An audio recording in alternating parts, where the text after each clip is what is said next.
ਸਤਿ ਸ਼੍ਰੀ ਅਕਾਲ ਜੀ। ਤੁਸੀਂ ਦੇਖ ਰਹੇ ਹੋ KTV UK ਤੇ ਸਾਡੇ ਨਾਲ ਭਾਈ ਮਨਤੀਰ ਸਿੰਘ ਜੀ ਇਸ ਵੇਲੇ ਮੌਜੂਦ ਨੇ ਸਿੰਘੂ ਬਾਰਡਰ ਦੇ ਉੱਪਰ। ਕੁਝ ਗੱਲਬਾਤ ਕਰਦੇ ਆ ਕਿਸਾਨ ਮੋਰਚੇ ਦੇ ਨਾਲ ਸੰਬੰਧਿਤ ਹੀ। ਸਭ ਤੋਂ ਪਹਿਲਾਂ ਵਾਹਿਗੁਰੂ ਜੀ ਕਾ ਖਾਲਸਾ ਖਾਲਸਾ ਵਾਹਿਗੁਰੂ ਵਾਹਿਗੁਰੂ ਜੀ ਜੀ ਕੀ ਕੀ ਫਤਿਹ। ਫਤਿਹ। ਭਾਈ ਮਨਤੀਰ ਸਿੰਘ ਜੀ, ਤੁਸੀਂ ਸਿੰਘੂ ਬਾਰਡਰ ਤੇ ਆਏ ਹੋਏ ਹੋ।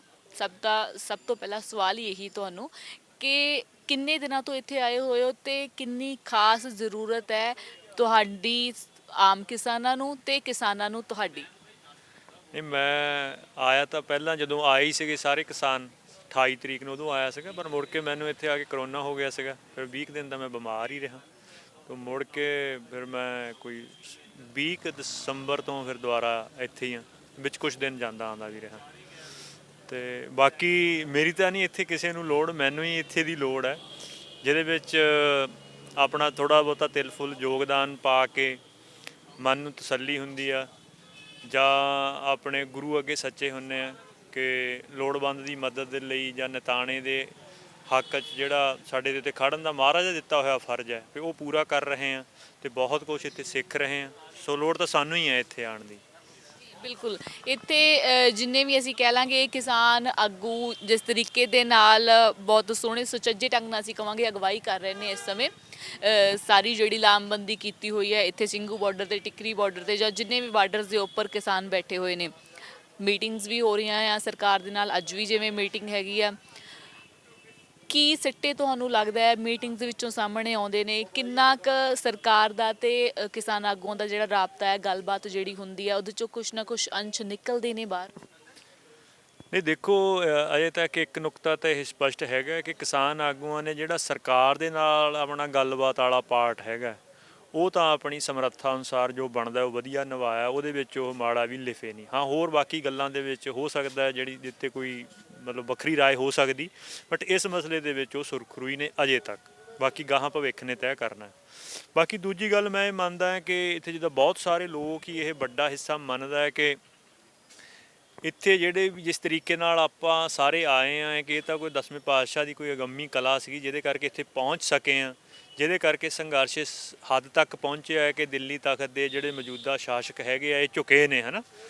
ਤੋ ਜੇ ਹੁਣ ਮਹਾਰਾਜ ਦੀ ਰਜ਼ਾ ਦੇ ਵਿੱਚ ਮਹਾਰਾਜ ਇੱਥੇ ਲੈ ਕੇ ਆਇਆ ਅਤੇ ਇਹਦੇ ਵਿੱਚੋਂ ਉਸਾਰੂ ਚੀਜ਼ਾਂ ਹੀ ਨਿਕਲਣੀਆਂ ਨੇ। ਹੋ ਸਕਦਾ ਕਿ 3 ਬਿੱਲਾਂ ਦੇ ਉੱਤੇ ਕਿਸੇ ਦੀ ਐਕਸਪੈਕਟੇਸ਼ਨ ਅਨੁਸਾਰ ਫੈਸਲਾ ਆ ਜਾਏ ਜਾਂ ਐਕਸਪੈਕਟੇਸ਼ਨ ਤੋਂ ਜ਼ਿਆਦਾ ਆ ਜਾਏ, ਉਹ ਵੱਧ ਘੱਟ ਦਾ ਚੱਕਰ ਨਹੀਂ ਹੈ। ਲੌਂਗ ਰਨ ਦੇ ਵਿੱਚ ਇਹ ਮਹਾਰਾਜ ਨੇ ਫਾਇਦੇ ਦਾ ਹੀ ਵਾਇਸ ਬਣਨਾ, ਇਹ ਚੋਂ ਘਾਟਾ ਨਹੀਂ ਹੋਣਾ ਕੋਈ, ਕਿਉਂਕਿ ਮਹਾਰਾਜ ਲੈ ਕੇ ਆਇਆ। ਕੋਈ ਬੰਦੇ ਦੀ ਅਮਲ ਜਾਂ ਬੰਦੇ ਦੀ ਚਤੁਰਾਈ ਨਹੀਂ ਇੱਥੇ ਕਿਸੇ ਨੂੰ ਲੈ ਕੇ ਆਈ, ਤਾਂ ਚੜ੍ਹਦੀ ਕਲਾ ਹੀ ਹੋਣੀ। ਬਿਲਕੁਲ। ਜੇ ਅਸੀਂ ਮੀਟਿੰਗ ਦੀ ਗੱਲ ਕਰਦੇ ਹਾਂ ਤਾਂ ਕਿਸਾਨ ਆਗੂਆਂ ਵੱਲੋਂ ਕੁਝ ਅਜਿਹੇ ਸੂਤਰਾਂ ਤੋਂ ਵੀ ਜੇ ਅਸੀਂ ਕਹਿ ਲਈਏ ਵੀ ਆਉਂਦਾ ਹੈਗਾ ਆ ਵੀ 1 ਏਕੜ ਦੇ ਉੱਪਰ 5 ਲੱਖ ਰੁਪਇਆ ਦਾ ਜਿਹੜਾ ਲਿਮਿਟ ਬਣਾ ਦਿੱਤੀ ਜਾਵੇ। ਜਿਹੜੇ ਕਿਸਾਨ ਜਿਨ੍ਹਾਂ ਦੀ ਡੈਥ ਹੋ ਚੁੱਕੀ ਹੈ ਹੁਣ ਤੱਕ, ਜਿਹੜੇ ਇੱਥੇ ਨਹੀਂ ਜਿਹੜੇ ਪਹਿਲਿਆਂ ਦੀ ਵੀ ਡੈਥ ਹੋ ਚੁੱਕੀ ਆ, ਉਹਨਾਂ ਨੂੰ ਮੁਆਵਜ਼ਾ ਦਿੱਤਾ ਜਾਵੇ। ਇਸ ਤੋਂ ਇਲਾਵਾ ਹੋਰ ਵੀ ਸਰਕਾਰ ਅੱਗੇ ਕੁਝ ਮੰਗਾਂ ਜਿਹੜੀਆਂ ਰੱਖੀਆਂ ਜਾ ਰਹੀਆਂ ਨੇ, ਜਾਂ ਇਹ ਵੀ ਪ੍ਰਸਤਾਵ ਹੋ ਸਕਦਾ ਹੈ ਕਿ ਜਿਹੜਾ ਕਾਨੂੰਨ ਸਰਕਾਰ ਕਹਿ ਰਹੀ ਹੈ 2 ਸਾਲ ਲਈ, ਇਹ 3 ਜਾਂ 4 ਸਾਲ ਲਈ ਵੀ ਕਹਿ ਸਕਦੇ ਨੇ ਕਿ ਇਹਨਾਂ ਨੂੰ ਸਸਪੈਂਡ ਕਰ ਦਿੱਤਾ ਜਾਵੇ, ਮੁਅੱਤਲ ਕਰ ਦਿੱਤਾ ਜਾਵੇ। ਕੀ ਲੱਗਦਾ ਹੈ ਕਿ ਇਹਨਾਂ ਚੀਜ਼ਾਂ ਦੇ ਨਾਲ ਕੀ ਇਫੈਕਟ ਜਿਹੜੇ ਆ ਉਹ ਪੈ ਸਕਦੇ ਆ? ਕਿਹੋ ਜਿਹੇ ਪ੍ਰਭਾਵ, ਉਸਾਰੂ ਪ੍ਰਭਾਵ ਆ ਸਕਦੇ ਆ ਕਿ ਜਾਂ ਫਿਰ ਬੈਕ ਨੂੰ ਪੁਸ਼ ਹੋ ਸਕਦੇ ਨੇ ਕਿਸਾਨ?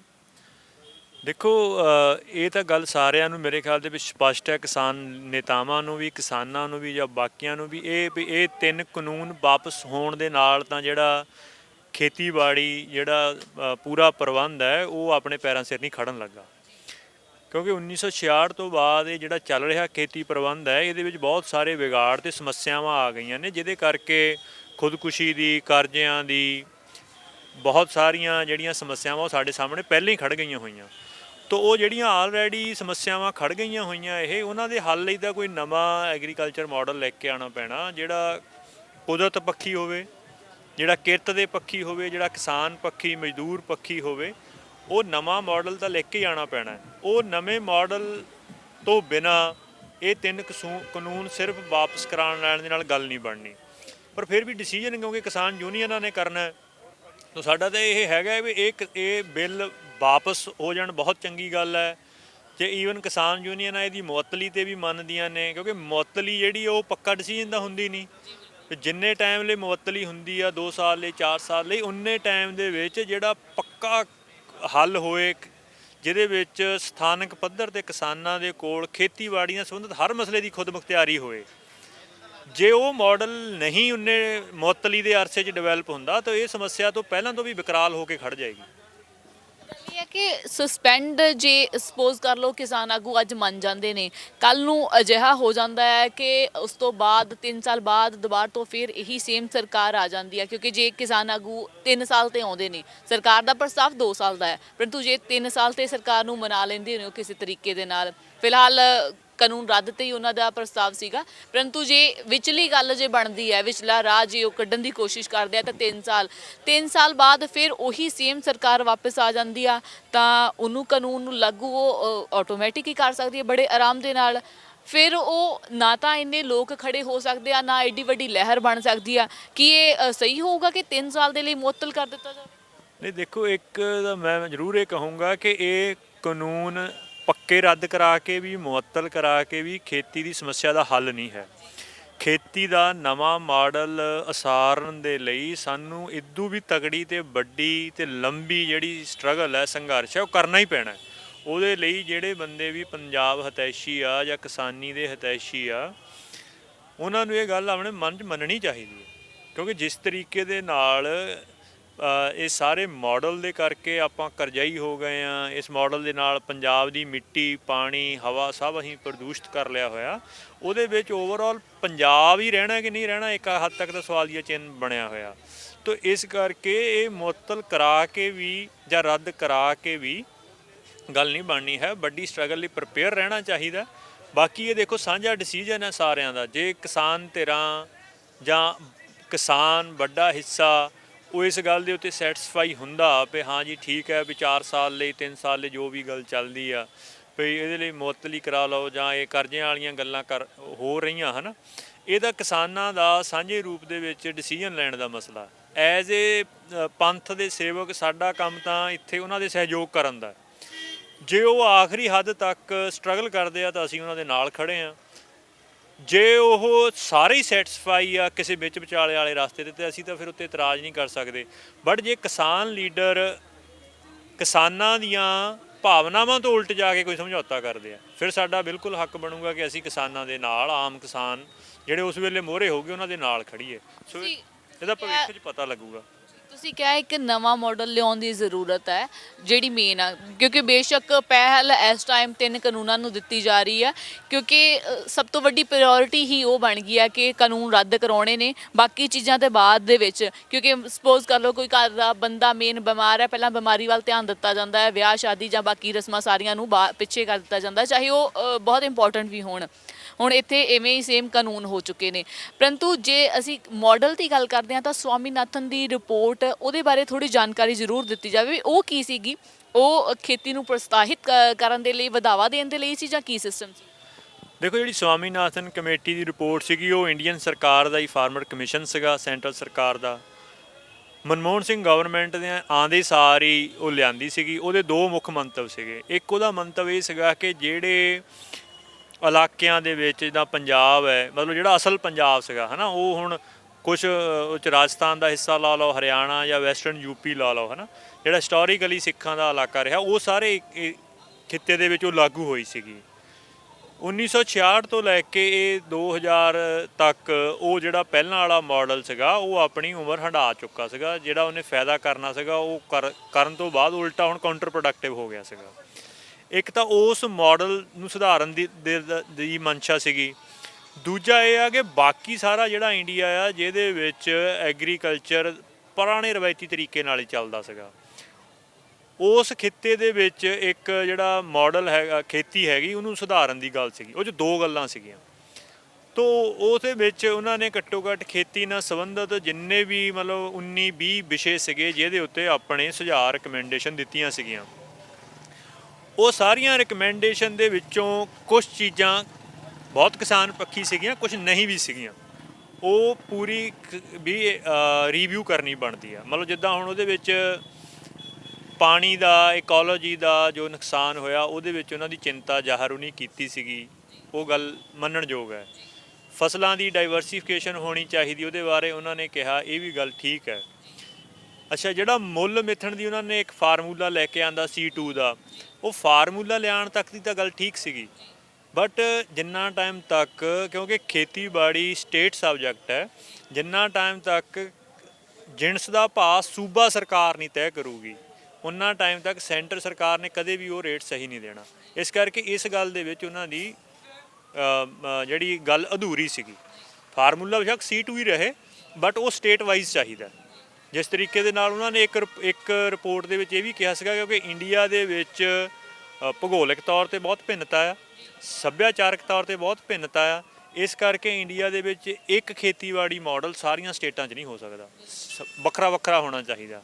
ਹੁਣ ਜੇ ਮਾਡਲ ਵੱਖਰਾ ਵੱਖਰਾ ਹੋਣਾ ਚਾਹੀਦਾ ਤਾਂ ਉਹਦਾ ਮੰਡੀਕਰਨ ਵੀ, ਉਹਦਾ ਵਪਾਰ ਵੀ, ਤੇ ਉਹਦੇ ਮੁੱਲ ਮਿੱਥਣ ਦੇ ਵੀ ਸਾਰੇ ਹੱਕ ਫਿਰ ਉਹ ਸਟੇਟ ਨੂੰ ਹੀ ਚਾਹੀਦੇ, ਕਿਉਂਕਿ ਉਹ ਸਟੇਟ ਮਤਲਬ ਹੁਣ ਅਸੀਂ ਕਣਕ ਪੈਦਾ ਕਰਦੇ ਹਨ, ਅਸੀਂ ਤਾਂ ਕਣਕ ਦੇ ਹਿਸਾਬ ਦੇ ਨਾਲ ਆਪਣਾ ਮਾਡਲ ਡਿਵੈਲਪ ਕਰਾਂਗੇ ਨਾ, ਝੋਨਾ ਤਾਂ ਸਾਡੀ ਫਸਲ ਨਹੀਂ ਸੀਗੀ। ਤਾਂ ਉਹਦੇ ਵਿੱਚ ਕੁਝ ਚੀਜ਼ਾਂ ਠੀਕ ਵੀ ਨੇ। ਇੱਕ ਜਿੱਦਾਂ ਹੁਣ ਲੋਨ ਵਾਲੀ ਗੱਲ ਹੈ, ਜਿਹੜੀ ਹੁਣ 3 ਤੋਂ 5 ਲੱਖ ਕਰਨ ਦੀ ਗੱਲ ਹੋ ਰਹੀ ਆ, ਇਦੋਂ ਪਹਿਲਾਂ ਇਸ ਤਰ੍ਹਾਂ ਇੰਨੇ ਸੌਖੇ ਲੋਨ ਨਹੀਂ ਮਿਲਦੇ ਸੀਗੇ। ਇਹ ਵੀ ਸਵਾਮੀਨਾਥਨ ਕਮੇਟੀ ਦੀ ਰਿਪੋਰਟ ਸੀਗੀ, ਹੈ ਨਾ। ਹੁਣ ਇਹ ਉਹਨਾਂ ਨੇ ਕਿਹਾ ਕਿ ਵੱਧ ਲੋਨ ਦਿਓ, ਸੌਖੇ ਲੋਨ ਦਿਓ, ਉਹਦਾ ਸਿੱਟਾ ਜੋ ਨਿਕਲਿਆ ਉਹ ਇਹ ਨਿਕਲਿਆ ਕਿ ਪੰਜਾਬ 'ਚ ਬਹੁਤਾ ਹਿੱਸਾ ਕਿਸਾਨੀ ਦਾ ਉਹ ਕਰਜ਼ਈ ਹੋ ਗਿਆ। ਹੁਣ ਉਹ ਕਰਜ਼ਈ ਹੋਣ ਦਾ ਨਤੀਜਾ ਇਹ ਨਿਕਲਣਾ ਹੈ ਕਿ ਜਦੋਂ ਕਰਜ਼ਈ ਹੋ ਗਿਆ ਤੇ ਉਹਦੀਆਂ ਨਿਲਾਮੀਆਂ ਹੋਣੀਆਂ ਨੇ। ਨਿਲਾਮੀ ਹੋ ਕੇ ਕਿਹਨੇ ਖਰੀਦਣੀ ਜ਼ਮੀਨ? ਜਾਂ ਤਾਂ ਵੱਡੇ ਕਿਸਾਨ ਨੇ ਖਰੀਦਣੀ ਆ ਜਾਂ ਅਮੀਰ ਕਾਰਪੋਰੇਟ ਨੇ ਖਰੀਦਣੀ ਆ। ਯਾਨੀ ਕਿ ਜਿਹੜਾ ਛੋਟਾ ਕਿਸਾਨ ਹੈ ਉਹਦੇ ਲਈ ਇਹ ਜਿਹੜਾ ਸਵਾਮੀਨਾਥਨ ਕਮੇਟੀ ਦੇ ਅਨੁਸਾਰ ਸੁਧਾਰ ਕੀਤਾ ਗਿਆ, ਇਹ ਨੁਕਸ ਵਾਲੀ ਗੱਲ ਸਾਬਤ ਹੋਈ। ਜਿਹੜਾ ਇਹ ਹੁਣ ਐਕਟ ਪਾਸ ਕੀਤੇ ਨੇ, ਇਸ ਐਕਟ ਦੇ ਵਿੱਚ ਜਿਹੜੀ ਇੱਕ ਮੰਡੀ ਬਣਾਉਣ ਦੀ ਗੱਲ ਕੀਤੀ ਹੈ, ਜਿਹੜਾ ਪਹਿਲਾ ਐਕਟ ਹੈ ਉਹ ਵੀ ਸਵਾਮੀਨਾਥਨ ਕਮੇਟੀ ਅਨੁਸਾਰ ਹੈ, ਉਹ ਵੀ ਮੇਰੇ ਖਿਆਲ ਦੇ ਵਿੱਚ ਪੂਰੀ ਤਰ੍ਹਾਂ ਸਹੀ ਗੱਲ ਨਹੀਂ ਹੈ। ਜੇ ਤਾਂ ਤੁਸੀਂ ਨਾਲ ਬਾਕੀ ਸਾਰੇ ਹੱਕ ਵੀ ਦਿੰਦੇ ਹੋ, ਮਤਲਬ ਇੰਟਰਨੈਸ਼ਨਲ ਵਪਾਰ ਦਾ ਹੱਕ ਵੀ ਦਿੰਦੇ ਹੋ, ਫਿਰ ਤਾਂ ਇਹ ਸਮਝ ਆਉਂਦੀ ਹੈ ਗੱਲ। ਜੇ ਪੂਰੇ ਹੱਕ ਨਹੀਂ ਦਿੰਦੇ, ਅਧੂਰੇ ਦਿੰਦੇ ਹੋ, ਫਿਰ ਇਹ ਕਾਊਂਟਰ ਪ੍ਰੋਡਕਟਿਵ ਹੈ। ਸਵਾਮੀਨਾਥਨ ਰਿਪੋਰਟ ਦੇ ਵਿੱਚ ਇਹੀ ਲਿਖਿਆ ਗਿਆ ਸੀਗਾ ਕਿ ਜਦੋਂ ਕਿਸਾਨਾਂ ਨੂੰ, ਵੱਡੇ ਕਿਸਾਨਾਂ ਤੱਕ ਪਹੁੰਚਦੀ ਹੈ ਖੇਤੀ, ਕਾਰਪੋਰੇਟ ਘਰਾਣੇ ਜਾਂ ਵੱਡੇ ਕਿਸਾਨਾਂ ਤੱਕ, ਤੇ ਉਦੋਂ ਜਿਹੜਾ ਇੰਟਰਨੈਸ਼ਨਲ ਜਿਹੜਾ ਵਪਾਰ ਉਹ ਵੀ ਕਿਸਾਨਾਂ ਨੂੰ ਹੱਕ ਦਿੱਤਾ ਜਾਵੇ। ਨਹੀਂ, ਇਹ ਨਹੀਂ ਸੀਗਾ। ਇਹ ਜੇ ਇਹ ਹੋਏ, ਜੇ ਇੰਟਰਨੈਸ਼ਨਲ ਵਪਾਰ ਦਾ ਹੱਕ ਵੀ ਹੋਏ, ਫਿਰ ਤਾਂ ਚਲੋ ਆਪਾਂ ਮੰਨ ਲੈਂਦੇ ਠੀਕ ਹੈ। ਹੁਣ ਜਿਹੜੀ ਕੰਟਰੈਕਟ ਫਾਰਮਿੰਗ ਦੀ ਗੱਲ ਵਾ, ਕੰਟਰੈਕਟ ਫਾਰਮਿੰਗ ਦੀ ਰਿਕਮੈਂਡੇਸ਼ਨ ਵੀ ਸਵਾਮੀਨਾਥਨ ਕਮੇਟੀ ਦੀ ਕੀਤੀ ਹੋਈ ਆ, ਮੰਨਣਯੋਗ ਨਹੀਂ ਹੈ ਬਿਨਾਂ ਰਿਵਿਊ ਕੀਤੇ ਤੋਂ। ਉਹ ਰਿਵਿਊ ਹੋਣੀ ਚਾਹੀਦੀ ਹੈ। ਉਹ 'ਚ ਬਹੁਤ ਸਾਰੀਆਂ ਪੋਜ਼ੀਟਿਵ ਗੱਲਾਂ ਨੇ, ਬਟ ਕੁਝ ਗੱਲਾਂ ਉਹਦੇ ਵਿੱਚ ਪ੍ਰਸ਼ਨ ਚਿੰਨ੍ਹ ਵੀ ਲਾਉਣੀਆਂ ਲੱਗਦੀਆਂ, ਤੋ ਇਸ ਕਰਕੇ ਉਹ ਵੀ ਰਿਵਿਊ ਕਰਨ ਦਾ ਹੀ ਮਸਲਾ ਹੈ। ਹਾਲਾਂਕਿ ਉਹਦੇ ਵਿੱਚ ਮੈਨੂੰ ਇਹ ਲੱਗਦਾ ਕਿ ਜਿਹੜੀਆਂ ਕਿਸਾਨ ਪੱਖੀ ਗੱਲਾਂ ਸੀਗੀਆਂ ਉਹ ਤਾਂ ਸਰਕਾਰ ਨੇ ਲਾਗੂ ਨਹੀਂ ਕੀਤੀਆਂ, ਜਿਹੜੀਆਂ ਕਿਸਾਨਾਂ ਤੋਂ ਹਜੇ ਉਲਟ ਜਾਂਦੀਆਂ ਸੀਗੀਆਂ ਉਹ ਲਾਗੂ ਕਰ ਦਿੱਤੀਆਂ। ਜਿਹੜੇ ਨੈਗੇਟਿਵ ਪੱਖ ਉਹ ਚੱਕ ਕੇ ਲਿਆਂਦੇ। ਹਾਂ, ਅਜੇ ਤੱਕ ਤਾਂ ਇਦਾਂ ਹੀ ਹੋਇਆ ਲੱਗਦਾ। ਬਾਕੀ ਇੱਕ ਗੱਲ ਹੋਰ ਹੈ ਕਿ ਸਵਾਮੀਨਾਥਨ ਦੀ ਰਿਪੋਰਟ ਬਾਰੇ ਵੈਸੇ ਬਹੁਤ ਰੌਲਾ ਪਾਇਆ ਜਾਂਦਾ ਹੈ ਵੀ ਸਵਾਮੀਨਾਥਨ ਦੀ ਰਿਪੋਰਟ ਲਾਗੂ ਹੋਣੀ ਚਾਹੀਦੀ ਹੈ। ਉਹਦੇ ਵਿੱਚ ਕਿਹੜੀਆਂ ਜਿੱਦਾਂ ਤੁਸੀਂ ਹੁਣ ਗਿਣਾਈਆਂ ਨੇ ਕੁਝ ਖਾਸ ਗੱਲਾਂ, ਕਿਹੜੀਆਂ ਹੋਰ ਖਾਸ ਗੱਲਾਂ, ਕਿਉਂਕਿ ਅਸੀਂ ਬਹੁਤ ਸਾਰਿਆਂ ਤੋਂ ਸੁਣਦੇ ਹਾਂ ਵੀ ਇੰਟਰਨੈਸ਼ਨਲ ਵਪਾਰ ਵੀ ਜਿਹੜਾ ਆ ਲਾਗੂ ਹੋਣਾ ਚਾਹੀਦਾ, ਉਹਦੀ ਗੱਲ ਵੀ ਤੁਸੀਂ ਹੁਣੇ ਕੀਤੀ ਆ। ਉਹਦੇ ਜਿਹੜੇ ਕਿਸਾਨਾਂ ਨੂੰ ਇੱਕ ਤਾਂ ਉਹ ਫਾਇਦੇ ਕਿੰਨੇ ਹੋਣੇ ਆ, ਦੂਜੀ ਗੱਲ ਇਹ ਹੈ ਕਿ ਜਿਹੜੇ ਵੱਡੇ ਕਿਸਾਨ ਬਣਾਉਣੇ ਜਾਂ ਕਾਰਪੋਰੇਟਾਂ ਕੋਲ ਜ਼ਮੀਨ ਜਾਣੀ ਆ, ਉਹਦਾ ਸਭ ਤੋਂ ਅਹਿਮ ਜਿਹੜਾ ਆ ਉਹ ਫਾਇਦਾ ਕੀ ਹੋਣਾ ਆ ਵੱਡੇ ਕਿਸਾਨਾਂ ਕੋਲ ਵੀ। ਮੇਰਾ ਕਿਉਂਕਿ ਕਾਰਪੋਰੇਟ ਦਾ ਤਾਂ ਸਭ ਨੂੰ ਪਤਾ ਹੈ ਵੀ ਕੱਲ ਨੂੰ ਸਾਰੇ ਬਾਕੀ ਮਜ਼ਦੂਰ ਹੋਣਗੇ, ਪਰ ਵੱਡੇ ਕਿਸਾਨ, ਵੱਡੇ ਫਾਰਮ ਬਣਦੇ ਆ, ਉਹਦਾ ਅਹਿਮ ਫਾਇਦਾ ਕੀ ਹੋਣਾ? ਦੇਖੋ, ਜਿਹੜਾ ਹੁਣ ਖੇਤੀ ਦੇ ਬਾਰੇ ਇੱਕ ਗੱਲ ਤਾਂ ਮੈਂ ਬਿਲਕੁਲ ਸਪਸ਼ਟ ਕਰਦਾ ਹਾਂ ਨਾ, ਮਹਿੰਦਰ ਸਿੰਘ ਰੰਧਾਵਾ ਐਗਰੀਕਲਚਰ ਯੂਨੀਵਰਸਿਟੀ ਦੇ ਵਾਈਸ ਚਾਂਸਲਰ ਰਹੇ, ਬਹੁਤ ਵੱਡੀ ਪਰਸਨੈਲਿਟੀ ਸੀਗੇ। ਉਹ ਵੱਡੇ ਅਹੁਦਿਆਂ 'ਤੇ ਰਹਿਣ ਦੇ ਬਾਵਜੂਦ ਵੀ ਉਹਨਾਂ ਨੇ ਆਪਣੀ ਘਰ ਹੈ ਜਿਹੜਾ ਉਹ ਖੇਤਾਂ 'ਚ ਰੱਖਿਆ, ਹੈ ਨਾ। ਖਰੜ ਕੋ ਉਹਨਾਂ ਦਾ ਫਾਰਮ ਸੀਗਾ। ਉਹ ਇਹ ਕਹਿੰਦੇ ਸੀਗੇ ਵੀ ਜੇ ਕੋਈ ਇਹ ਸਮਝਦਾ ਵੀ ਖੇਤੀ ਕੋਈ ਪੈਸੇ ਬਣਾਉਣ ਦੀ ਟਕਸਾਲ ਹੈ, ਕਹਿੰਦੇ ਉਹ ਗਲਤ ਹੈ। ਵੀ ਜੇ ਇਹ 'ਤੇ ਲਾਗਤਾਂ ਦਾ ਖਰਚ ਦੇਖ ਲਓ ਤੇ ਜੋ ਬਚਤ ਹੋਈ ਉਹਦਾ ਖਰਚ ਕੱਢੋ, ਤਾਂ ਕਹਿੰਦੇ ਬਰਾਏ ਨਾਮ ਹੀ ਕੁਝ ਬਚਦਾ ਖੇਤੀ। ਹਾਂ, ਵੀ ਕੁਛ ਹੀ ਬਚਦਾ। ਤੇ ਖੇਤੀ ਦੇ ਬਸ ਇੱਕੋ ਚੀਜ਼ ਬਚਦੀ ਹੈ, ਤੁਹਾਡੀ ਖੁਦ ਮੁਖਤਿਆਰੀ, ਵੀ ਤੁਸੀਂ ਆਜ਼ਾਦ ਹੈ। ਤੋ ਇਹ ਨੁਕਤਾ ਸਾਡੇ ਸਮਝਣ ਦਾ ਵੀ ਜੇ ਵੱਡੀ ਖੇਤੀ ਆਉਣ ਦੇ ਨਾਲ ਇਹ ਹੋ ਸਕਦਾ ਵੀ ਖੇਤੀ ਐਫੀਸ਼ੀਐਂਟ ਹੋ ਜਾਏ। ਮੈਂ ਮੰਨਦਾ ਵੀ ਹੋ ਸਕਦਾ ਇਹ ਐਫੀਸ਼ੀਐਂਟ ਹੋ ਜਾਏ, ਬਟ ਐਫੀਸ਼ੀਐਂਸੀ ਤਾਂ ਆ ਜਾਊਗੀ ਜਿਹੜੀ ਸਾਡੀ ਆਜ਼ਾਦੀ ਹੈ, ਸਾਡੀ ਖੁਦ ਮੁਖਤਿਆਰੀ, ਉਹ ਖੁਸ਼ ਜਾਊਗੀ। ਤੋ ਰੌਲਾ ਇਹ ਆਰਥਿਕ ਪੱਧਰ 'ਤੇ ਉੱਤੇ ਮਜ਼ਬੂਤ ਹੋਣ ਦਾ ਨਹੀਂ, ਇਹ ਤੁਹਾਡੀ ਗੁਲਾਮੀ ਆਜ਼ਾਦੀ ਦੀ ਲੜਾਈ ਅਸਲ 'ਚ ਤੁਹਾਡੀ ਖੁਦ ਮੁਖਤਿਆਰੀ ਜਾਣੀ ਆ। ਜਿਹੜਾ ਇੰਨੇ 2000 ਸਾਲ ਤੋਂ ਇੱਕ ਵੇ ਆਫ ਲਾਈਫ ਹੈ ਤੁਹਾਡਾ, ਉਹ ਜਾਂਦਾ ਲੱਗਣਾ। ਆਪਾਂ ਵੈਸਟ ਦੇ ਵਿੱਚ ਵੀ ਦੇਖਿਆ, ਇੰਡੀਆ ਦੇ ਵਿੱਚ ਤਾਂ ਬਿਲਕੁਲ ਹੀ ਦੇਖਿਆ ਕਿ ਇੱਥੇ ਕੋਈ ਸਰਕਾਰ ਦੀ ਇਨਫੋਰਸਮੈਂਟ ਹੈ ਨਹੀਂ, ਕਿਸਾਨਾਂ ਦੀ, ਮਜ਼ਦੂਰਾਂ ਦੀ, ਕਿਰਤੀਆਂ ਦੀ, ਸਾਰਿਆਂ ਦੀ ਲੁੱਟ ਹੋਣੀ। ਜਿੱਦਾਂ ਹੁਣ ਆਪਾਂ ਇੱਥੇ ਇੰਡਸਟਰੀਅਲ ਏਰੀਆ 'ਚ ਬੈਠੇ, ਆ ਕੁੰਡਲੀ ਦਾ ਏਰੀਆ ਹੈ, ਅਤੇ ਇੱਥੇ ਬਹੁਤ ਸਾਰੇ ਮਜ਼ਦੂਰ ਸਾਡੇ ਕੋਲ ਲਾਇਬ੍ਰੇਰੀ 'ਚ ਆਉਂਦੇ, ਅਤੇ ਅਸੀਂ ਉਹਨਾਂ ਨੂੰ ਪੁੱਛੀਦਾ ਵੀ ਕਿੰਨੀ ਤਨਖਾਹ ਆ। ਉਹ ਕਹਿੰਦੇ ਵੀ ਜਿਹੜੀਆਂ ਲੜਕੀਆਂ ਕੰਮ ਕਰਦੀਆਂ ਆ ਉਹਨਾਂ ਦੀ ਤਨਖਾਹ 6 ਤੋਂ 8000, ਜਿਹੜੇ ਲੜਕੇ ਆ ਉਹਨਾਂ ਦੀ 9 ਤੋਂ 10000। ਹੁਣ 6000 ਤਨਖਾਹ ਦੇ ਨਾਲ ਜਿਹੜਾ ਕੋਈ ਬਿਹਾਰ ਤੋਂ, ਯੂਪੀ ਤੋਂ ਆ ਕੇ ਇੱਥੇ ਰਹਿ ਰਿਹਾ, 2500 ਦਾ ਉਹ ਕਮਰਾ ਲੈ ਰਿਹਾ, ਬਾਕੀ 3500 ਰੁਪਈਆ ਉਹਦੇ ਕੋਲ ਬਾਕੀ ਸਾਰੀਆਂ ਜ਼ਰੂਰਤਾਂ ਲਈ। ਹੁਣ ਤੁਸੀਂ ਹਿਸਾਬ ਲਾ ਲਓ ਵੀ ਉਹ ਤਾਂ ਸਰਵਾਈਵ ਵੀ ਨਹੀਂ ਕਰ ਸਕਦਾ।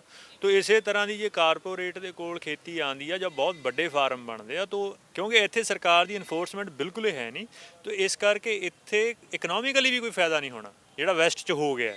ਇੱਥੇ ਤਾਂ ਉਹ ਵੀ ਨਹੀਂ ਹੋਣਾ, ਉਲਟਾ ਜਿਹੜੀ ਸਾਡੀ ਆਜ਼ਾਦੀ ਆ ਕਿੱਤੇ ਨੂੰ ਚੂਜ਼ ਕਰਨ ਦੀ, ਉਹ ਜਾਂਦੀ ਲੱਗਣੀ ਆ।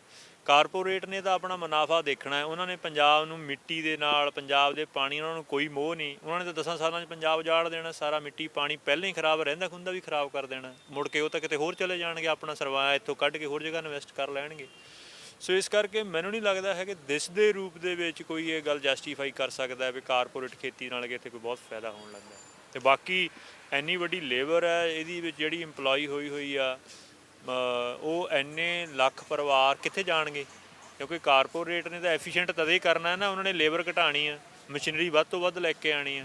ਜੇ ਲੇਬਰ ਘਟਦੀ ਆ ਤਾਂ ਉਹ ਜਿਹੜੇ ਲੇਬਰ ਖੇਤੀ ਤੋਂ ਵਿਹਲੇ ਹੋਣੇ ਜਾਂ ਕਿਸਾਨੀ ਤੋਂ ਵਿਹਲੇ ਹੋਣੇ, ਉਹ ਕਿੱਥੇ ਜਾਣੇ? ਬੇਰੁਜ਼ਗਾਰੀ ਤਾਂ ਪਹਿਲਾਂ ਹੀ ਬਹੁਤ ਜ਼ਿਆਦਾ ਹੈ। ਸਰਕਾਰ ਇੱਕ ਫਾਇਦੇ ਦੇ ਲਈ ਬਾਕੀ ਲੋਕਾਂ ਨੂੰ ਬੇਰੁਜ਼ਗਾਰ ਕਰ ਰਹੀ ਹੈ, ਤੇ ਬੇਰੁਜ਼ਗਾਰ ਸਿੱਧੀ ਜੁੜਦੀ ਹੈ ਭੁੱਖਮਰੀ ਦੇ ਨਾਲ। ਦੂਜੀ ਗੱਲ ਅਸੀਂ ਕਰਦੇ ਹਾਂ ਕਿ ਅਸੀਂ ਤੁਹਾਨੂੰ ਇਹ ਪੁੱਛਿਆ ਸੀਗਾ ਵੀ ਜਦੋਂ ਵਿਦੇਸ਼ਾਂ ਦੇ ਨਾਲ ਅੰਤਰਰਾਸ਼ਟਰੀ ਜਿਹੜਾ ਵਪਾਰ ਸ਼ੁਰੂ ਹੁੰਦਾ ਆ, ਉਹਦਾ ਜਿਹੜਾ ਸਵਾਮੀਨਾਥਨ ਰਿਪੋਰਟ ਦੇ ਵਿੱਚ ਤੁਸੀਂ ਦੱਸਿਆ ਕਿ ਨਹੀਂ, ਉਸ ਬਾਰੇ ਜਾਣਕਾਰੀ ਨਹੀਂ ਹੈ, ਉਹਦਾ ਕਿੰਨਾ ਕੁ ਫਾਇਦਾ ਹੋਣਾ ਹੈ? ਕਿਉਂਕਿ ਬਹੁਤ ਸਾਰੇ ਲੋਕਾਂ ਵੱਲੋਂ ਕਿਹਾ ਜਾਂਦਾ ਹੈ ਕਿ ਜਿਹੜਾ ਵਪਾਰ ਅੰਤਰਰਾਸ਼ਟਰੀ ਪੱਧਰ 'ਤੇ ਜਿਹੜਾ ਉਹ ਸ਼ੁਰੂ ਹੋਵੇ।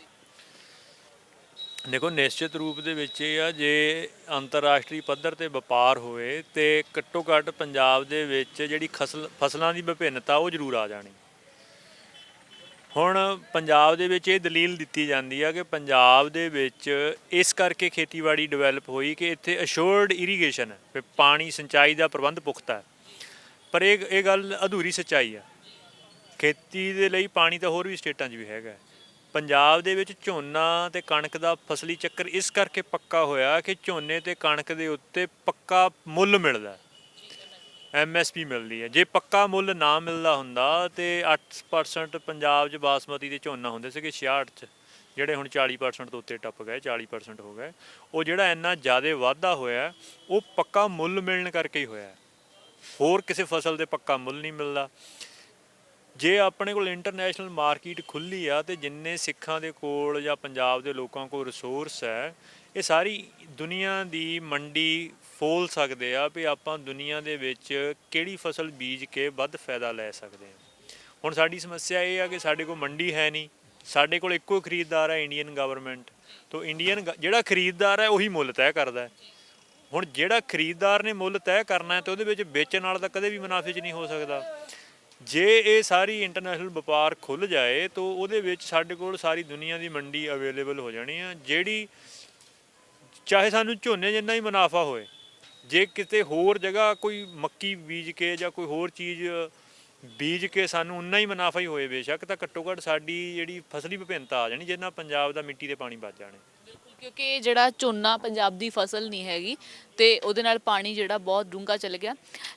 ਮੈਂ ਹਰੀ ਕ੍ਰਾਂਤੀ ਤੋਂ ਬਾਅਦ ਜਿਹੜੇ ਪ੍ਰਭਾਵ ਖਾਸ ਤੌਰ 'ਤੇ ਪੰਜਾਬ ਦੇ ਆਬੋ ਹਵਾ ਦੇ ਵਿੱਚ ਸ਼ਾਮਿਲ ਹੋ ਗਏ ਆ, ਜਿਵੇਂ ਬਹੁਤ ਸਾਰੀਆਂ ਸਪਰੇਆਂ ਹੋਣ ਲੱਗ ਗਈਆਂ, ਪਾਣੀ ਥੱਲੇ ਚਲੇ ਗਿਆ, ਵਾਤਾਵਰਨ ਦੀ ਸ਼ੁੱਧਤਾ ਜਿਹੜੀ ਆ, ਕਿਉਂਕਿ ਲੋਕਾਂ ਨੂੰ ਬਿਮਾਰੀਆਂ ਬਹੁਤ ਹੋ ਗਈਆਂ। ਹਰ ਸਬਜ਼ੀ ਦੇ ਵਿੱਚ ਸਪਰੇਅ ਹੁੰਦੀ ਆ, ਕਣਕ ਦੇ ਵਿੱਚ ਸਪਰੇਅ ਹੁੰਦੀ ਆ, ਜੇ ਉਹ ਕੀਟਨਾਸ਼ਕ ਨੇ ਤੇ ਨਾਲ ਦੀ ਨਾਲ ਨਦੀਨਨਾਸ਼ਕ ਵੀ ਵਰਤੇ ਜਾਂਦੇ ਨੇ। ਕਿੰਨਾ ਕੁ ਜ਼ਿਆਦਾ ਸਾਡੀ ਸਿਹਤ 'ਤੇ ਅਸਰ ਪਿਆ ਤੇ ਸਾਡਾ ਵਾਤਾਵਰਨ ਜਿਹੜਾ ਖਰਾਬ ਹੋ ਗਿਆ। ਦੇਖੋ, ਇਹ ਜਿਹੜਾ ਵਾਤਾਵਰਨ ਖਰਾਬ ਹੋਇਆ, ਜਿਹੜੀ ਸਿਹਤ ਖਰਾਬ ਹੋਈ ਹੈ ਨਾ, ਉਹਦੇ ਬਾਰੇ ਤਾਂ ਹੁਣ ਬਹੁਤ ਜ਼ਿਆਦਾ ਲੋਕਾਂ ਦੀ ਗੱਲ ਸਮਝ ਹੈ ਨਾ। ਇਦੋਂ ਵੀ ਮੈਂ ਇੱਕ ਪਿੱਛੇ ਗੱਲ ਕਰਨੀ ਚਾਹਨਾ ਕਿ ਜਿਹੜੀ ਮਾਨਸਿਕ ਤੌਰ ਦੇ ਉੱਤੇ ਸਾਨੂੰ ਸਮੱਸਿਆ ਖੜੀ ਕੀਤੀ ਹੈ ਨਾ, ਇਸ ਗ੍ਰੀਨ ਰੈਵੋਲੂਸ਼ਨ ਆਉਣ ਦੇ ਨਾਲ ਜਿਹੜੀ ਖੇਤੀ ਸਾਡਾ ਇੱਕ ਸੱਭਿਆਚਾਰ ਦਾ ਸਾਡਾ ਇੱਕ ਅਕੀਦਾ ਸੀਗਾ, ਸਾਡਾ ਬਹੁਤ ਜ਼ਰੂਰੀ ਅੰਗ ਸੀਗਾ, ਉਹਨੂੰ ਇੱਕ ਪੈਸੇ ਵਿੱਚ ਮਾਪਣ ਵਾਲਾ ਆਰਥਿਕ ਪੇਸ਼ਾ ਬਣਾਤਾ। ਸਾਡੇ ਅੰਦਰ ਖੇਤੀ ਦੇ ਕਰਕੇ ਖੇਤੀ ਨੂੰ ਦਾ ਮਾਡਲ ਇਸ ਤਰੀਕੇ ਦਾ ਲੈ ਕੇ ਆਂਦਾ ਕਿ ਸਾਡੇ ਅੰਦਰ ਜਿਹੜੀਆਂ ਇਕਨੋਮਿਕ ਜਾਂ ਪਦਾਰਥਵਾਦੀ ਜਿਹੜੀਆਂ ਆਸਾਂ ਉਮੰਗਾਂ ਜਗਾਤੀਆਂ, ਉਹ ਸਾਨੂੰ ਪਦਾਰਥਵਾਦ ਵਾਲੇ ਪਾਸੇ ਇੱਕ ਨਵਾਂ ਮਾਡਲ ਲਿਆ ਕੇ ਜਿਹੜਾ ਤੋਰਿਆ ਗਿਆ। ਉਸ ਉਮੰਗ ਨੇ ਹੀ ਮੁੜ ਕੇ ਕੀਟਨਾਸ਼ਕ, ਉਸ ਉਮੰਗ ਨੇ ਹੀ ਮੁੜ ਕੇ ਉੱਲੀਨਾਸ਼ਕ, ਉਸ ਨੇ ਹੀ ਬਹੁਤ ਸਾਰੀਆਂ ਸਮੱਸਿਆਵਾਂ ਸਾਡੇ ਸੱਭਿਆਚਾਰਕ ਤੌਰ ਦੇ ਉੱਤੇ ਸਾਨੂੰ ਖੜੀਆਂ ਕਰ ਦਿੱਤੀਆਂ। ਉਹ ਜਿਹੜੀ ਉਮੰਗ ਇਹਨਾਂ ਨੇ ਸਾਡੇ 'ਚ ਉਹ ਗ੍ਰੀਨ ਰੈਵੋਲੂਸ਼ਨ ਦਾ ਜਿਹੜਾ ਪੈਸਾ ਆਇਆ ਉਹਦੇ ਰਾਹੀਂ ਇੰਜੈਕਟ ਕੀਤੀ ਸੀਗੀ। ਉਦੋਂ ਪਹਿਲਾਂ ਸਾਡੇ ਲਈ ਖੇਤੀ ਬਹੁਤ ਇੱਕ ਪਵਿੱਤਰ ਕਿੱਤਾ ਸੀਗੀ। ਉਸ ਪਵਿੱਤਰ ਕਿੱਤੇ ਨੂੰ ਇੱਕ ਬਜ਼ਾਰੂ ਵਸਤੂ 'ਚ ਸਾਡੀ ਮੈਂਟੈਲਿਟੀ 'ਚ ਜਿਹੜਾ ਬਦਲ ਦਿੱਤਾ, ਉਹਨੇ ਸਭ ਤੋਂ ਵੱਡੇ ਨੁਕਸਾਨ ਲਿਆਂਦੇ। ਉਹਦੇ ਕਰਕੇ ਹੁਣ ਸਾਡੇ ਕੋਲੋਂ ਜਿਹੜਾ ਪੰਜਾਬ ਦਾ ਸਾਡੇ ਅੱਖਾਂ ਦੇ ਸਾਹਮਣੇ ਪਾਣੀ ਖਰਾਬ ਹੋ ਰਿਹਾ, ਮਿੱਟੀ ਖਰਾਬ ਹੋ ਰਹੀ ਆ, ਉਸ ਉਮੰਗਾਂ ਦੇ ਜਕੜੇ ਹੋਏ ਸਾਡੇ ਕੋਲੋਂ ਉਹ ਕੰਟਰੋਲ ਨਹੀਂ, ਕਾਬੂ ਨਹੀਂ ਹੋ ਰਿਹਾ। ਉਹ ਵੱਡਾ ਨੁਕਸਾਨ ਹੈ। ਜਿੱਦਾਂ ਤੁਸੀਂ ਦੱਸਿਆ ਵੀ ਅਸੀਂ ਆਪਣੇ ਬਜ਼ੁਰਗਾਂ ਤੋਂ ਪੁੱਛਦੇ ਹਾਂ ਵੀ ਉਹ ਕਹਿੰਦੇ ਨੇ ਕਿ ਜਿਹੜਾ ਦੁੱਧ ਸੀਗਾ ਵੀ ਘਰਾਂ 'ਚ ਮੁੱਲ ਨਹੀਂ ਸੀ ਮਿਲਦਾ, ਜਿਹਦੇ ਕੋਲੇ ਦੁੱਧ ਨਹੀਂ ਸੀਗਾ ਉਹ ਜਿਹਦੇ ਕੋਲੋਂ ਮਰਜ਼ੀ ਪਿੰਡ 'ਚ ਜਾ ਕੇ ਲੈ ਆਉਂਦਾ ਸੀ। ਅੱਜ ਜੇ ਤੁਸੀਂ ਪਿੰਡ 'ਚ ਕਿਸੇ ਕੋਲੋਂ ਦੁੱਧ ਖਰੀਦਣਾ ਆ ਤਾਂ ਤੁਹਾਨੂੰ ਉਹ ਮੁੱਲ ਲਵਾਉਣਾ ਪਊਗਾ। ਉਹ ਜਿਹੜਾ ਸੱਭਿਆਚਾਰ ਜਿਹੜੀ ਤੁਸੀਂ ਹੁਣ ਗੱਲ ਕੀਤੀ ਆ ਉਹ ਪਿੰਡਾਂ 'ਚ ਉਹ ਖਤਮ ਹੋ ਗਿਆ ਕਿਉਂਕਿ ਉਮੰਗ ਜਗਾ ਦਿੱਤੀ ਸੀਗੀ। 26 ਤਰੀਕ ਨੂੰ ਲੈ ਕੇ ਵੀ ਹੁਣ ਗੱਲ ਕਰਦੇ ਹਾਂ ਕਿ 26 ਤਰੀਕ ਨੂੰ ਲੈ ਕੇ ਕਿਸਾਨ ਜਥੇਬੰਦੀਆਂ ਦੀ ਕਾਲ ਹੈ। ਪੁਲਿਸ ਦੀ 3 ਵਾਰ 3 ਗੇੜ ਦੇ ਵਿੱਚ ਮੀਟਿੰਗ ਹੋ ਚੁੱਕੀ ਹੈ ਕਿਸਾਨਾਂ ਦੇ ਨਾਲ, ਜਥੇਬੰਦੀਆਂ ਦੇ ਨਾਲ, ਪਰੰਤੂ ਅਜੇ ਵੀ ਉਹ ਕਹਿ ਰਹੇ ਨੇ ਕਿ ਤੁਸੀਂ ਆਊਟਰ ਰਿੰਗ ਰੋਡ ਨੂੰ ਛੱਡ ਦਿਓ, ਤੁਸੀਂ ਜਿਵੇਂ ਪਹਿਲਾਂ 7 ਤਰੀਕ ਨੂੰ ਕੀਤੀ ਸੀਗੀ ਬਾਰ-ਬਾਰ ਮਾਰਚ ਉੱਥੇ ਕਰ ਲਓ। ਕੀ ਤੁਹਾਡਾ ਕੀ ਕਹਿਣਾ ਆ? ਕਿਉਂਕਿ ਕਿਸਾਨ ਜਥੇਬੰਦੀਆਂ ਅਟੱਲ ਨੇ ਵੀ ਅਸੀਂ 26 ਤਰੀਕ ਨੂੰ ਉੱਥੇ ਹੀ ਆਊਟਰ ਰਿੰਗ ਰੋਡ ਤੇ ਹੀ ਕਰਨਾ, ਦਿੱਲੀ ਦੇ ਵਿੱਚ ਐਂਟਰ ਹੋਣਾ ਹੈ। ਕੱਲੀ ਕਿਸਾਨ ਜਥੇਬੰਦੀਆਂ ਦੀ ਨਹੀਂ ਗੱਲ, ਇਸ ਸੰਘਰਸ਼ ਨਾਲ ਜੁੜਿਆ ਹੋਇਆ ਜਿਹੜਾ ਵੀ ਬੰਦਾ ਉਹਦੀ ਇਹ ਅੰਤਰੀਵ ਆਵਾਜ਼ ਹੈ ਕਿ ਦਿੱਲੀ ਦੇ ਵਿੱਚ ਜਾਣਾ। ਤੋ ਜਿਹੜੀ ਲੋਕਾਂ ਦੀ ਅੰਤਰੀਵ ਦੀ ਆਵਾਜ਼ ਹੁੰਦੀ ਆ ਤੇ ਐਡੇ ਵੱਡੇ ਪੱਧਰ ਤੇ ਹੁੰਦੀ ਆ, ਮੇਰੇ ਖਿਆਲ 'ਚ ਨਹੀਂ ਉਹ ਕਿਸੇ ਤਰੀਕੇ ਦੇ ਨਾਲ ਰੋਕੀ ਜਾ ਸਕਦੀ ਹੁੰਦੀ। ਤੋ ਉਸ ਅੰਤਰੀਵ ਆਵਾਜ਼ ਦਾ ਹੀ ਇਹ ਅੰਦਾਜ਼ਾ ਵੀ ਇੱਥੇ 1 ਲੱਖ ਟਰੈਕਟਰ ਹੋਣ ਦਾ ਅੰਦਾਜ਼ਾ ਹੈ।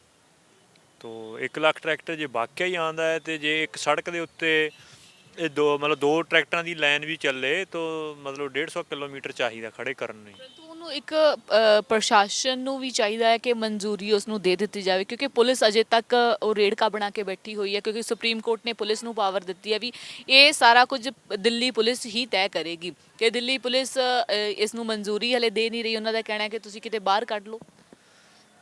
ਦੇਖੋ, ਆਮ ਲੋਕਾਂ 'ਚ ਬਹੁਤ ਪਰਸੈਪਸ਼ਨ ਸੀਗੀ ਇੰਡੀਆ ਬਹੁਤ ਵੱਡਾ ਮੁਲਕ ਹੈ, ਬਟ ਇਸ 2 ਮਹੀਨੇ ਦੀ ਸਟਰਗਲ ਦੇ ਵਿੱਚ ਇੰਡੀਆ ਦੀ ਪੋਲੀਟੀਕਲ ਕਲਾਸ ਨੇ ਵੀ, ਇੰਡੀਆ ਦੀ ਅਫਸਰਸ਼ਾਹੀ ਨੇ ਵੀ, ਇੰਡੀਆ ਦੀ ਜੁਡੀਸ਼ਰੀ ਨੇ ਵੀ ਜੋ ਜਲੂਸ ਕਢਾਇਆ ਆਪਣੀ ਮਿਸਮੈਨੇਜਮੈਂਟ ਦਾ, ਉਹ ਮੇਰੇ ਖਿਆਲ ਦੇ ਵਿੱਚ ਆਪਣੀ ਮਿਸਾਲ ਆਪ ਹੀ ਆ।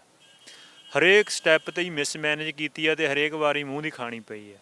ਤਾਂ ਮੇਰੇ ਖਿਆਲ ਦੇ ਵਿੱਚ ਜੇ ਉਹਨਾਂ ਨੂੰ ਮਾੜਾ ਮੋਟਾ ਅਜੇ ਵੀ ਕੋਈ ਉਹਨਾਂ ਨੇ ਬਾਕੀ ਤਾਂ ਛੱਡੋ ਹੈ 2 ਮਹੀਨੇ ਜੇ ਕੋਈ ਸਬਕ ਸਿੱਖਿਆ ਹੋਏ ਤੇ ਉਹ ਉਹਨਾਂ ਨੂੰ ਕਿਸਾਨਾਂ ਨੂੰ ਆਪਣੀ ਮਰਜ਼ੀ ਦੇ ਰੂਟ ਦੇ ਉੱਤੇ ਉਹ ਕਰਨ ਦੇ ਦੇਣਾ ਚਾਹੀਦਾ। ਉਹਦੇ ਵਿੱਚ ਹੀ ਉਹਨਾਂ ਦੀ ਭਲਾਈ ਆ। ਜੇ ਉਹ ਇਸ ਵਾਰ ਵੀ ਕੋਈ ਪਹਿਲਾਂ ਵਾਲੀ ਗਲਤੀ ਕਰੂਗੇ ਉਹ ਜ਼ਿਆਦਾ ਹੀ ਉਹਨਾਂ ਦੀ ਕ੍ਰੈਡੀਬਿਲਿਟੀ ਦਾ ਨੁਕਸਾਨ ਹੋਣਾ ਤੇ ਮੈਨੂੰ ਲੱਗਦਾ ਨਹੀਂ ਕਰਾਉਣਾ। ਜੀ ਬਿਲਕੁਲ, 26 ਤਰੀਕ ਨੂੰ ਲੈ ਕੇ ਤਿਆਰੀਆਂ ਤਾਂ ਕਿਸਾਨਾਂ ਨੇ ਜਿਹੜੀਆਂ ਕੀਤੀਆਂ ਹੋਈਆਂ ਨੇ। ਅਸੀਂ ਦੇਖ ਸਕਦੇ ਹਾਂ ਕਿ ਰੋਜ਼ ਟਰੈਕਟਰਾਂ ਦੇ ਉੱਪਰ ਪਿੰਡਾਂ ਤੋਂ ਕਿਸਾਨ ਇੱਥੇ ਪਹੁੰਚ ਰਹੇ ਨੇ ਕਿਉਂਕਿ 26 ਤਰੀਕ ਲੱਗੇ ਹੈਗੀ ਆ। ਤੇ ਜਿਹੜੀਆਂ ਤਿਆਰੀਆਂ ਟਰੈਕਟਰਾਂ ਨੂੰ ਵੀ ਖਾਸ ਤੌਰ 'ਤੇ ਸ਼ਿੰਗਾਰ ਕੇ, ਕਿਉਂਕਿ ਕਿਸਾਨਾਂ ਦਾ ਇੱਕ ਹੁੰਦਾ ਹੈ ਵੀ ਅਸੀਂ ਆਪਣੇ ਜਿਹੜੇ ਟਰੈਕਟਰ ਨੇ ਉਹ ਸ਼ਿੰਗਾਰਨੇ ਨੇ, ਚਾਹੇ ਉਹ ਮੇਲਿਆਂ 'ਚ ਜਾਂਦੇ ਨੇ, ਚਾਹੇ ਉਹ ਕਿਤੇ ਗੁਰਦੁਆਰਾ ਸਾਹਿਬ ਜਾਂਦੇ ਨੇ, ਉਹ ਖਾਸ ਤੌਰ 'ਤੇ ਸ਼ਿੰਗਾਰ ਕੇ ਲਿਆਉਂਦੇ ਨੇ। ਹਾਲਾਂਕਿ ਇੱਥੇ ਝਾਕੀਆਂ ਜਿਹੜੀਆਂ ਨੇ ਉਹਨਾਂ ਬਾਰੇ ਵੀ ਕਿਸਾਨ ਆਗੂਆਂ ਵੱਲੋਂ ਕਿਹਾ ਗਿਆ ਕਿ ਤੁਸੀਂ ਇੱਥੇ ਝਲਕੀਆਂ ਆਪਣੇ ਸਟੇਟ ਦੇ ਹਿਸਾਬ ਨਾਲ ਲਗਾ ਸਕਦੇ ਹੋ, ਕੋਈ ਸੱਭਿਆਚਾਰਕ ਜਾਂ ਕੁਛ ਵੀ ਕੋਈ ਵੀ ਰੰਗਤ ਦਿਖਾਈ ਜਾ ਸਕਦੀ ਹੈ। ਹੁਣ ਇਹ ਡਿਪੈਂਡ ਕਰਦਾ ਹੈ ਕਿ ਦਿੱਲੀ ਪੁਲਿਸ ਇਸ ਨੂੰ ਕਿਸ ਤਰੀਕੇ ਨਾਲ ਲੈਂਦੀ ਹੈ ਕਿਉਂਕਿ ਕਿਸਾਨਾਂ ਦਾ ਸਿਰਫ ਇੱਕ ਹੀ ਕਾਲ ਹੈ ਕਿ ਅਸੀਂ ਸ਼ਾਂਤਮਈ ਤਰੀਕੇ ਦੇ ਨਾਲ ਅੰਦਰ ਜਿਹੜੀ ਹੈਗੀ ਆ ਰੈਲੀ ਕਰਨੀ ਕਰਨੀ ਹੈ, ਇੱਕ ਮਾਰਚ ਕਰਨਾ ਹੈਗਾ ਟਰੈਕਟਰਾਂ ਦੇ ਨਾਲ। ਤੇ ਅੱਗੇ ਹੁਣ ਆਉਣ ਵਾਲੇ ਦਿਨਾਂ ਵਿੱਚ ਹੀ ਪਤਾ ਲੱਗ ਸਕਦਾ ਇੱਕ ਦੋ ਦਿਨ ਦੇ ਵਿੱਚ ਕਿ ਦਿੱਲੀ ਪੁਲਿਸ ਇਹਦੇ ਤੇ ਕੀ ਫੈਸਲਾ ਲੈਂਦੀ ਹੈ। ਤੇ ਸਾਡੇ ਨਾਲ ਮੌਜੂਦ ਸਨ ਰਣਧੀਰ ਸਿੰਘ ਜੀ, ਭਾਈ ਰਣਧੀਰ ਸਿੰਘ, ਜਿਨ੍ਹਾਂ ਨੇ ਖਾਸ ਤੌਰ ਤੇ ਬਹੁਤ ਸਾਰੇ ਅਹਿਮ ਜਿਹੜੀਆਂ ਗੱਲਾਂ ਨੇ ਜਿਨ੍ਹਾਂ ਨੂੰ ਖੋਲ ਕੇ ਸਾਡੇ ਸਾਹਮਣੇ ਰੱਖਿਆ ਹੈ। ਤੁਸੀਂ ਦੇਖ ਰਹੇ ਹੋ KTV UK, ਕੈਮਰਾਮੈਨ ਅਲਜਿੰਦਰ ਦੇ ਨਾਲ ਪਰਵਿੰਦਰ ਕੌਰ।